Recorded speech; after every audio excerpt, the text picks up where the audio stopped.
Hello, it's Tony again from God's Chosen Saints. We're dealing with the B12 chart, Revelation 6 and 7 seals. Hope you enjoy it and gives you some insight to the 7 seals. Okay, I'm not going to make this complicated or too long. I'm just going to explain it as simply as I can to you. Okay, you can probably see there's 7 seals. The first seal is the white horse, second is the red horse, the third is the black horse, the fourth is the pale horse, the fifth is talking about how much longer have the tribulation saints got to wait, those that have died. It's all about time. Seal 6 is about the return of Christ. Seal 7 is the trumpets of the Lord's day, and the wrath of God. Okay, so that's roughly that part. So let's try dealing with some detail. Seal 1, white horse. We know the lawless one here, who came in round about 538. So we know the conqueror. It says in the scriptures on seal 1 that he comes wearing a crown as a conqueror, if you follow me, and with a bow but without an arrow. That means somebody who has power, but it's not done by himself. He doesn't wage war himself. He uses others, using deception, confusion. So you got the first, just a bit of history before he came, between 30 and 300 Roman persecution, 311 the Roman Edict of Milan, that's where the Christians were given freedom, 315 the Church of Constantine established. Then between 315 and 476, this is where you got that Rome transfer that we talked about on the B1 chart. This is the B1 chart, remember, where we got this transfer here, that in the early church going into the Roman Catholic Church, with the lawless one heading it from the Roman Catholic Church. So from here, this king, this false deceiver, which we know is the lawless one, literally wages war by confusing and deceiving the kings of Europe and so forth, and having them to kill each other by the sword, which is causing blood, which is creating war. And this is in that first 500 years where he literally kingdom turns kingdom against kingdom, man against man, and subjects all the kings to the Roman Catholic Church, and his power was literally untold. And literally the church was, the kings were literally subjecting themselves with fear of damnation if they didn't do what he said and follow what they said, because they got the scriptures, the Bible in Latin, so basically they were in charge. You'll see more on the chart B5 on the Reformation, that's more explained. So you'll see more on this particular chart, the chart B5, the Reformation, and it talks more about the seals, how they work out in reality. So that's where the seal 2 comes in, and it's talking about war, okay? Put to the sword, we're killing each other. Massive amount of blood, obviously, and war. Going to seal 3, you've got the black horse, round about the 1200s, Revelation 6:5, scales, the scales of justice. Basically, you've got wheat, barley, it's talking about, and the scales, and the price, food shortages being caused. Obviously, when you've got wars, you get shortages, food shortages, starvation. And this is where we got the Dark Ages between that period, that first period of 1000, 1200, literally coming in under the Roman Catholic Church. They literally, this again was their first reign in this period. So it was a hard time. So there was food shortages and so forth. So it's a time of history from 538 moving through the seals and moving through, because obviously it talks about a beginning, which is the crown, and this period going on here. Okay, then as you move over to seal 4, you've got the pale horse, and it's talking about death in the grave, famine, disease, and the consequences, obviously, of seal 1, 2, 3, all coming combined now, total death, and just with the world falling apart under the rule of the Roman Catholic Church, decimating and basically conquering the saints, and mass persecution going on, especially in this 1500, because this is the Reformation period that you see in the Reformation chart B5, as you've just seen. So there's a lot going on here. So from this part, you've got the Reformation, the Enlightenment of the King James Book, and the persecution of the Inquisition, 50 million saints tortured, burned alive. As Jesus pointed out, there will be a conquering of the saints in this time, with the oppression under the Roman Catholic Church of its first reign. So it's important that you understand most of this oppression was coming under the Roman Catholic Church, because they were in control of the scriptures, the Bible, and everything, and had total control over humanity, as we know. So he was a king, he was a religious leader, and he was the sainting, and his power was just incredible. And you know, hundreds and thousands of innocent people, especially saints, were dying just because they wanted freedom to the word of God. So the seals is, you know, the seals is trying to show you the elapse of time and would be going on in this period. And then you come to seal 5, which is talking about time, total time. Now, the reason I put 1798, because there's a connection here. It talks about how much longer to wait.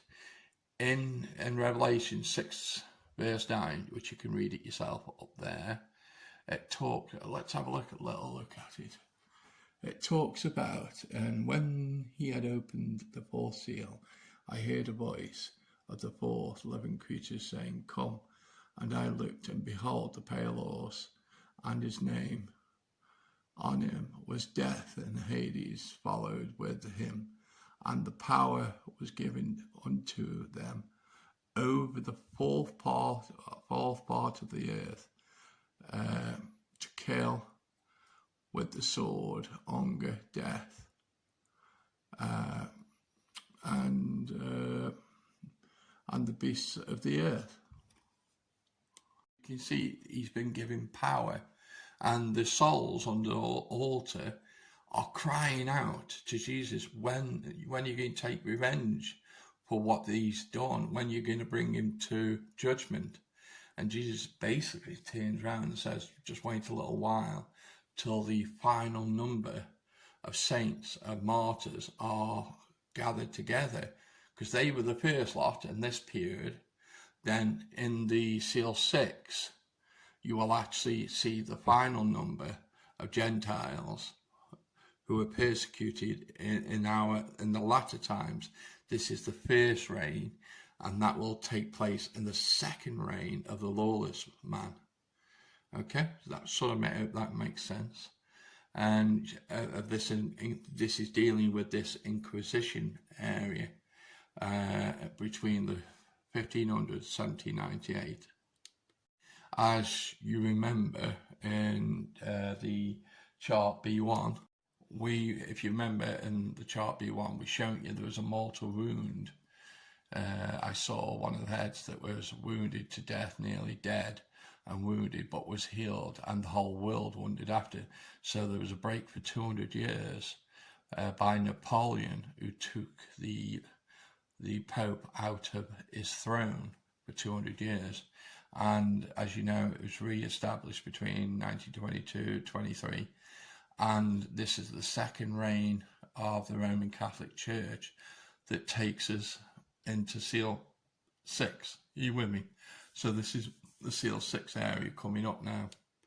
So Seal 6, quite simply, this is talking about is the return of Jesus Christ.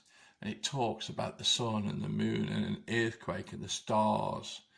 Okay, and that's in Matthew, Mark, Luke, and Thessalonians that Paul talks about. So this particular equation is throughout all the Gospels and throughout the Bible, and even in the Old Testament, as you saw on chart B, which all the scriptures are listed there. And it talks about Christ's return and the kings hiding in the cave. And this area from 1922, if you remember, when the second reign of the Catholic Church begins, right up to around about 2030, is talking about the Counter-Reformation that they started and the final persecution of the saints. And he's giving power over the kings to conquer all the saints in this final period. Some will go into prison, some will be beheaded, and some will be allowed to live to testify to this particular time period and to testify to everybody that the coming of the Lord is imminent at this point, where the final saints are persecuted. This is an imminent time where all Christians should be aware because the return of Christ is literally on the verge. So it's a very important time, Seal 6 is, and that's where we are now from 1922 right to 20, going up to 2030, we're in 21 at the moment. So this is a time we should be watching and be very careful and vigilant of what's happening in the world history, current affairs. We need to be watchful and so forth. Okay, we're looking at Seal 7 now. This talks about the silence in heaven for half an hour, because the saints, we've been resurrected, met Christ in the clouds, the dead and those who are alive, and we're now in heaven. So you've got to imagine that this amazing moment where we meet Christ, and we're so ecstatic. But you've now got to consider one of the most darkest hours of the world is about to happen, and some people who are on the earth, who we know is friends who called themselves Christians but did not follow the truth and the commandments of Christ. And there'll be people, friends, relatives on that earth who are still left there, and this is where they have to face the Lord's day, God's wrath upon the earth. It talks about 7 trumpets, and I'll just explain them now the best way I can to you. So on the Lord's day, the first trumpet talks about 1/3 of the world will have hail and fire with blood, and the trees are burned. Okay. The second trumpet, 1/3 of the world being destroyed, with a great mountain of fire into the sea that becomes blood. The third trumpet, 1/3 of the world, great star burning, which is called wormwood, makes the waters become bitter. Number 4 is the third of the world of the sun, the moon and the stars are darkened. Only 1/3 of daylight is able this is called, and the angel goes, woe, woe. This is the first woe, as it's going to get worse, okay? So there's a warning from the angel. The fifth one is talking about a star from heaven, and it fell, and it had the keys, which is like an angel had the keys to a bottomless pit. Talks about locusts, not to hit the men that have been sealed, but to hit the world for 5 months, and this is the first woe. Okay, so that's worth reading in full, in detail, because these are massive. These are.